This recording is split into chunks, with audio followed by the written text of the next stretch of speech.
جب be be Fatima الزہرا سلام اللہ علیہا کا وقت آخر آیا تو آپ نے امام علی علیہ السلام سے وصیت کی کہ اے علی، میرے بعد ایک شجاع قبیلے سے شادی کرنا، اللہ اس سے تمہیں ایک بیٹا دے گا اور اس کا نام تم عباس رکھنا، اور یہ میرے ہاتھوں سے بنا ہوا کرتا اسے دینا اور کہنا کربلا میں میرے حسین کی حفاظت کرے۔ بس جناب سیدہ کی شہادت کے تھوڑے عرصے بعد امام علی علیہ السلام ایک دن بی بی سیدہ کی وصیت کا ذکر اپنے بھائی عقیل سے کرتے ہیں۔ جناب عقیل فرماتے ہیں کہ عرب کے دو ہی بڑے قبیلے ہیں جو بہادری میں اپنا ایک الگ مقام رکھتے ہیں، ایک قبیلہ بنی ہاشم جسے ہم ہیں، اور دوسرا قبیلہ کلاب ہے۔ اے علی، اس قبیلہ کلاب کا سردار اور سب سے شجاع ترین مرد حزام ہے۔ عرب کے تمام بہادر 6 ماہ اس سے جنگ سیکھنے جاتے ہیں۔ میں آج ہی اس کے گھر جاتا ہوں اور آپ کے لیے رشتہ مانگتا ہوں۔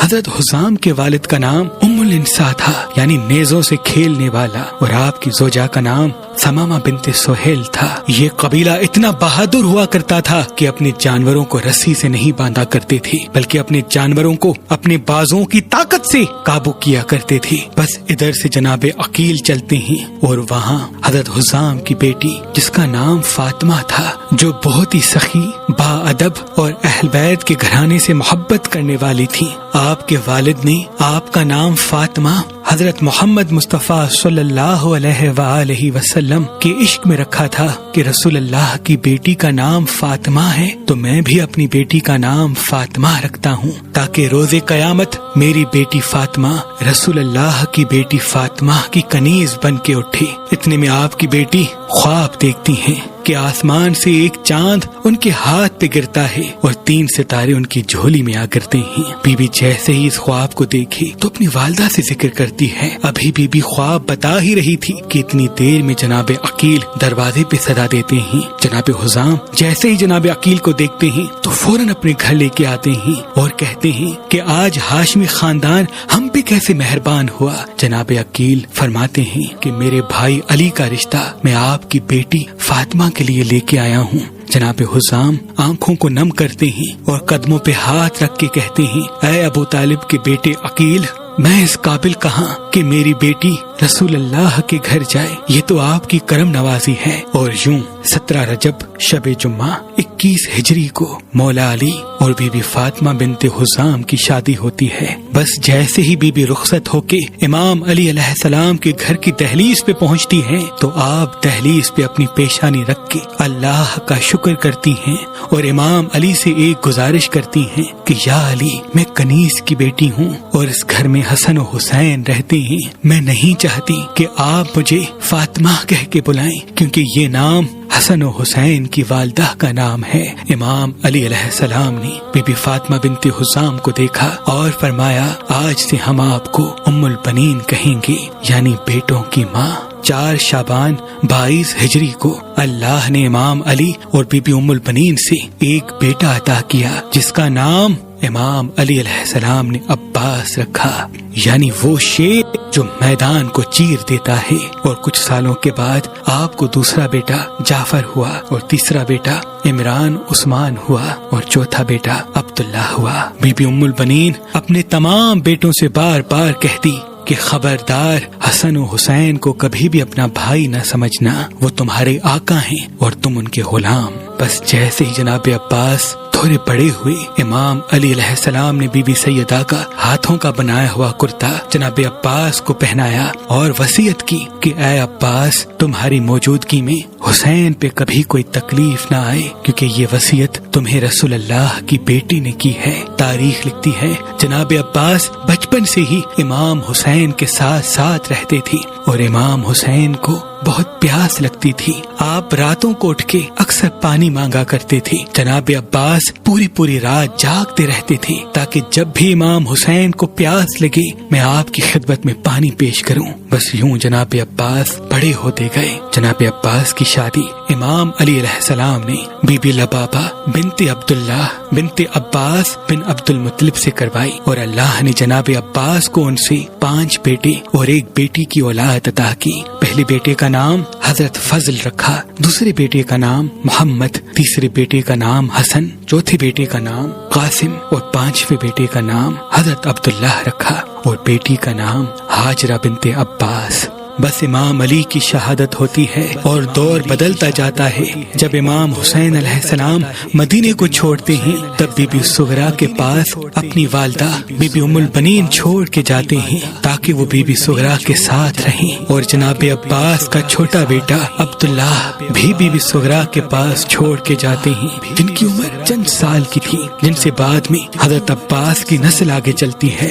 جیسے ہی بی بی ام البنین نے یہ دیکھا کہ امام حسین مجھے یہاں چھوڑ کے جا رہے ہیں، آپ فوراً اپنے چاروں بیٹوں کو بلاتی ہیں اور کہتی ہیں میں تم چاروں کو وصیت کرتی ہوں کہ آخری دم تک امام حسین کی حفاظت کرنا، اگر تمہاری موجودگی میں میرے امام حسین پہ کوئی آنچ آئی تو میں کبھی بھی تم کو معاف نہیں کروں گی۔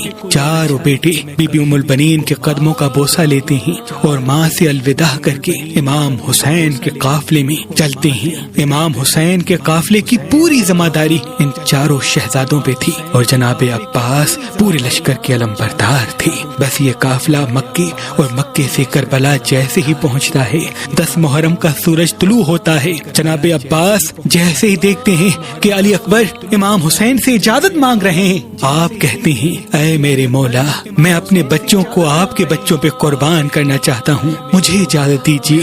اور یوں بنی ہاشم میں سب سے پہلے جناب عباس کے سب بھائی شہید ہوتے ہیں۔ جب تینوں بھائی شہید ہو جاتے ہیں تو پھر آپ اپنے بچوں کو امام حسین کے قدموں میں قربان کرتے ہیں اور پھر اپنے لیے اجازت طلب کرتے ہیں۔ امام حسین فرماتے ہیں اے عباس، تو میری فوج کا علم بردار ہے۔ جناب عباس دیکھتے رہتے ہیں اور ایک ایک شہید شہادت کا جام پیتا جاتا ہے۔ بالآخر جب 3 دن مسلسل پیاسا رہنے کی وجہ سے بچوں کے رونے کی آواز جناب عباس کے بار بار کانوں میں آتی ہے، آپ بی بی سکینہ کے ساتھ امام حسین کی خدمت میں آ کے عرض کرتے ہیں اے میرے آقا، یہ معصوم بچے پانی کے لیے تڑپ رہے ہیں، مجھے اجازت دیجیے کہ میں نہر سے پانی لے کے آؤں۔ امام حسین نے آنکھوں کو نم کیا اور فرمایا اے عباس، اگر اجازت لینی ہے تو چاہ اپنی بہن زینب سے اجازت لی۔ بس جناب عباس بی بی سکینہ کے ساتھ بی بی زینب کے خیمے کے باہر بیٹھ جاتے ہیں اور دست ادب کو جوڑ کے عرض کرتے ہیں اے میری آقا زادی، آج اس غلام کو اجازت دیجیے تاکہ وہ بچوں کے لیے نہر فرات سے پانی لے کے آئے۔ بی بی زینب نے جناب عباس کی یہ آواز سنی اور کہا اے میرے بھائی، جب میرے بابا علی کی شہادت کا وقت آیا تو آپ نے وصیت کی تھی کہ عنقریب ایک ایسا زمانہ آئے گا جب زینب تجھے قید کر کے کوفہ و شام کے بازار میں پھرایا جائے گا۔ میں بابا سے کہتی تھی اے میرے بابا، جس کا عباس جیسا بھائی ہو وہ بازاروں میں کیسے قیدی بن کے آئے گی؟ اے عباس، آج مجھے بابا کی وصیت یاد آتی ہے۔ بس جناب عباس بی بی زینب سے اجازت لے کے نہر فرات پہ آتے ہیں اور ایک ایسا حملہ کرتے ہیں کہ فوج کو چیر کے دریا پہ قبضہ کر لیتے ہیں۔ جیسے ہی پانی کو دیکھتے ہیں، پانی میں بی بی سکینہ کا تڑپتا ہوا چہرہ نظر آتا ہے۔ آپ پانی کو دیکھ کے زارو قطار روتے ہیں اور مشق کو بھرنا شروع کر دیتے ہیں اور پیاسے ہی گھوڑے پہ سوار ہو کے واپس خیام کی طرف پلٹتے ہیں۔ فوج یزید میں ہلچل مچ جاتی ہے کہ اگر پانی حسین کے خیمے تک پہنچ گیا تو پھر ان کو شہید کرنا مشکل ہو جائے گا۔ چاروں طرف سے فوج گھیر لی اور عباس پہ تیر چلانا شروع کر دی۔ جناب عباس فوج سے لڑتے جاتے ہیں، آگے بڑھتے جاتے ہیں۔ تاریخ نے لکھا ہزاروں کی تعداد میں تیر آپ پر چلائے جاتے ہیں۔ آپ تیروں کو روکنے کے لیے جیسے ہی ایک مرتبہ اپنے بازو کو اوپر کرتے ہیں تو پیچھے سے چھپ کے کوئی ظالم آپ کے ایک بازو پہ وار کرتا ہے اور آپ کا ایک بازو کٹ کے زمین پہ گر جاتا ہے۔ آپ صرف یہی چاہتے ہیں کہ کیسے بھی کر کے یہ پانی امام حسین کے معصوم بچوں تک پہنچایا جائے۔ آپ مشق اور علم دوسرے بازو میں سنبھال کے تیز تیز خیام کی طرف بڑھتے ہیں کہ اتنے میں کوئی ظالم پھر سے آپ کے دوسرے بازو پہ وار کرتا ہے۔ آپ کا دوسرا بازو بھی قلم ہو جاتا ہے۔ آپ مشق کو اپنے دانتوں میں سنبھال کے خیام کی طرف بڑھتے جاتے ہیں کہ اتنے میں ایک تیر آپ کی دائیں آنکھ میں لگتا ہے۔ جناب عباس تڑپ اٹھتے ہیں اور چاہتے ہیں کہ اپنی آنکھ کا تیر نکال دیں، لیکن آپ کے بازو پہلے ہی شہید ہو چکے ہوتے ہیں۔ آپ جیسے ہی تیر کو نکالنے کے لیے اپنی زانوں کا سہارا لیتے ہیں، اتنے میں کوئی ظالم آپ کے سر پہ گرز مارتا ہے اور آپ گھوڑے کی زین سے زمین پہ آتے ہیں۔ پوری فوج مل کے آپ پہ حملہ کرتی ہے اور آپ کے پورے جسم کو زخمی کر دیتی ہے۔ جیسے ہی علم امام حسین نے زمین کی طرف گرتا ہوا دیکھا، آپ لشکر کو چیر کے جناب عباس کے پاس آتے ہیں اور ان کا سر اپنی گود میں رکھتے ہیں۔ جناب عباس کہتے ہیں، اے میرے آقا، میں نے کبھی آپ سے کچھ نہیں مانگا، لیکن میں نے اپنی ماں سے سنا تھا کہ جب میری ولادت ہوئی تو میں نے سب سے پہلے آپ کے چہرے کی زیارت کی تھی۔ آج میرا وقت آخر ہے اور یہ غلام چاہتا ہے کہ آپ کی زیارت کر کے اس جہان کو چھوڑوں، لیکن آج یہ عباس اتنا مجبور ہو چکا ہے کہ ایک آنکھ میں تیر لگا ہے اور دوسری آنکھ میں خون بھرا ہے اور بازو پہلے ہی کٹے ہوئے ہیں۔ اے میرے آقا، اگر تکلیف نہ ہو تو اپنی ابا سے میری آنکھ کا خون صاف کیجیے تاکہ میں آپ کی زیارت کر سکوں۔ بس جناب عباس کی آنکھ کا خون امام حسین اپنی ابا سے صاف کرتے ہیں۔ جناب عباس امام حسین کے چہرے کی زیارت کرتے ہیں اور وصیت کرتے ہیں کہ اے میرے آقا، آپ صبح سے لے کے اب تک سب کی لاش میدان سے خیمے کی طرف لے کے جا رہے ہیں۔ میری یہ وصیت ہے کہ میری لاش کو خیمے میں نہ لے جانا، کیونکہ سکینہ وہاں منتظر ہے کہ چچا پانی لے کے آئے گا۔ جب میری لاش کو بی بی سکینہ دیکھے گی ان سے یہ برداشت نہیں ہوگا، مجھے یہیں چھوڑ دیجیے گا۔ بس یہ کہہ کے جناب عباس دارالفنا سے دارالبقا کی طرف کوچ کرتے ہیں اور امام حسین علم اور خالی مشق لے کے خیموں میں آتے ہیں۔ سب بیبیاں روتی رہتی ہیں اور پھر امام حسین کی شہادت کے بعد بیبیوں کو قید کر دیا جاتا ہے۔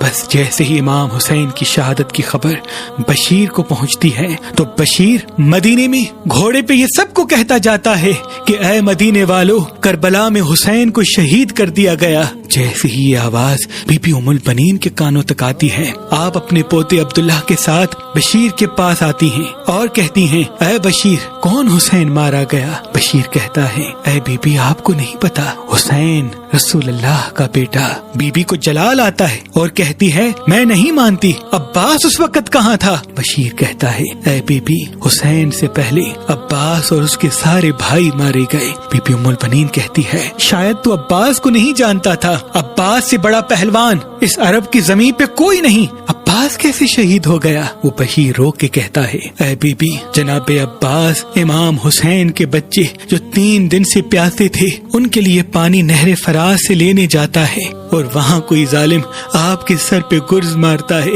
آپ گھوڑے کی زین سے زمین پہ آتے ہیں۔ بی بی کہتی ہے، میرے عباس کا قد اتنا بلند تھا کہ جب وہ گھوڑے پہ بیٹھتے تھے تو زمین آپ کے قدموں کا بوسہ لیتی تھی۔ عباس سے بھی بڑا کسی کا قد تھا کہ وہ ان کے سر پہ گرز مارے؟ وہ زمین پہ بیٹھ کے کہتا ہے، اے بی بی، پورا لشکر مل کے جناب عباس پہ تیر چلاتا ہے اور دھوکے سے ان کے بازو کاٹے جاتے ہیں اور تیروں کی بارش میں سے ایک تیر آپ کی آنکھ میں لگتا ہے اور جناب عباس اس تیر کو نکالنے کے لیے جھکتے ہیں، اتنے میں کوئی ظالم آپ کے سر پہ گرز مارتا ہے اور آپ گھوڑے کی زین سے زمین پہ آتے ہیں۔ بی بی جیسے ہی یہ سنتی ہے تو زمین پہ بیٹھ کے زار و قطار روتی ہے کہ اے بشیر، یہ تو بتا کہ جب زمین پہ جو گرتا ہے اپنے ہاتھوں کا سہارا لیتا ہے، میرا عباس جب زمین پہ گرا ہوگا تو پہلے اس کا سر زمین پہ لگا تھا یا اس کا جسم زمین پہ لگا؟ بس بی بی جنت البقیع کی طرف جاتی ہے اور وہاں اپنی انگلی سے 4 قبریں اپنی بیٹوں کی بناتی ہے اور پھر اپنی انگلی سے امام حسین کی قبر بناتی ہیں اور دن رات وہاں روتی رہتی ہیں۔ اور جو بھی بی بی کو بی بی ام البنین کہتا، آپ فرماتی کہ اب مجھے کوئی بھی ام البنین نہ کہے، کیونکہ میرے سارے بیٹے کربلا میں مارے گئے۔ آپ وہ پہلی محترمہ ہیں جنہوں نے سب سے پہلے امام حسین کے مرثیہ لکھنے کا بنیاد رکھا۔ آپ پورا دن امام حسین پہ گریا کرتی رہتی اور اتنا روتی تھی کہ جب سالوں کی قید کے بعد بی بی زینب اور دوسری بیبیاں واپس مدینے آتی ہیں تب تک رو رو کے آپ کی آنکھوں کی بینائی چلی جاتی ہے۔ آپ بی بی زینب اور تمام بیبیوں کو پرسہ دیتی ہیں۔ تاریخ نے لکھا جو بھی مدینے میں آتا اور بی بی ام البنین کے گھر سے گزرتا تو آپ کے مرثیے میں اتنا درد ہوا کرتا کہ زار و قطار روتا رہتا۔ بس جیسے اس بات کا علم مدینے کے حاکم کو ہوا کہ یہ بی بی دن رات روتی ہے اور امام حسین کے غم میں مرثیے کہتی ہے، تو وہ بی بی کو زہر دلا دیتا ہے، اور بی بی امام حسین کی شہادت کے 3 سال کے بعد 13 جمادی الثانی 64 ہجری کو دار الفنا سے دار البقاء کی طرف کوچ کر لیتی ہیں، اور پھر امام سجاد علیہ السلام آپ کی قبر مبارک جنت البقیع مدینے میں بناتے ہیں۔ سلام ہو بی بی ام البنین پر، سلام ہو جناب عباس پر، اور سلام ہو کربلا